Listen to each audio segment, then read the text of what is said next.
Attention ici, mes chers amis, on vous dit de trouver le terme contenant P exposant 15 dans le développement de P exposant 3, moins 3Q exposant 7. On vous dit de trouver le terme, un terme qui contient P exposant 15. Dans cette question, on ne vous a pas demandé de développer P exposant 3, moins 3Q exposant 7, mais on vous dit de trouver le terme contenant P exposant 15. Mes chers amis, bonjour, bonsoir, bienvenue à vous tous. Si vous êtes nouveau ici, abonnez-vous, likez, partagez et surtout de mettre mes vidéos dans votre favori pour ne rater aucune de nos prochaines publications. Ici, on fait les maths, la physique au bénéfice de tout le monde. Allons-y rapidement, mes chers amis. On veut le terme P exposant 15. Écoutez, pour traiter cet exercice, il va falloir comprendre quelque chose. D'abord, c'est le binôme de Newton. Parce que, normalement, quand vous avez A plus B au carré, vous êtes d'accord, ça fait A carré, A plus 2AB plus B carré. Oui, normalement. Lorsque on a N égale à 2, on a 3 termes.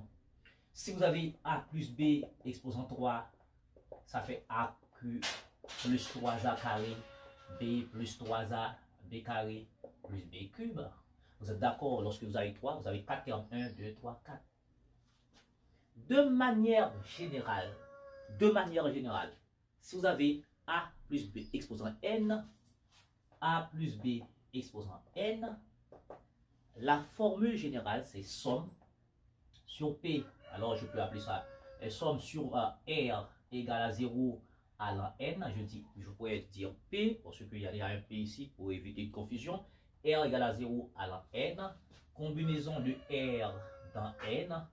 Et puis ici, A exposant N moins R. Et puis B exposant R. C'est cette formule-là, on appelle ça la formule du binôme de Newton. Avec R, bien entendu, est compris entre 0 à N. R peut prendre des valeurs de 0 jusqu'à N. Par exemple, si vous avez un N égale à 2, donc R peut prendre la valeur 0, 1, 2. Si vous avez R égale à, N égale à 3, et bien R peut prendre la valeur 0, 1, 2, 3. Vous êtes d'accord, ça fait 4.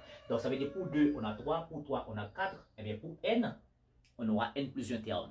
Et bien ici, pour 7, A, P exposant 3 moins 3, Q exposant 7, vous aurez 8 termes. Mais ici, on n'a pas demandé de développer ce binôme parce que ça prendra trop de temps. Donc, il faut répondre directement à la question posée. Et bien pour cela, mes chers amis, nous allons vous aider à répondre à cette question rapidement. La première chose qu'il faut faire,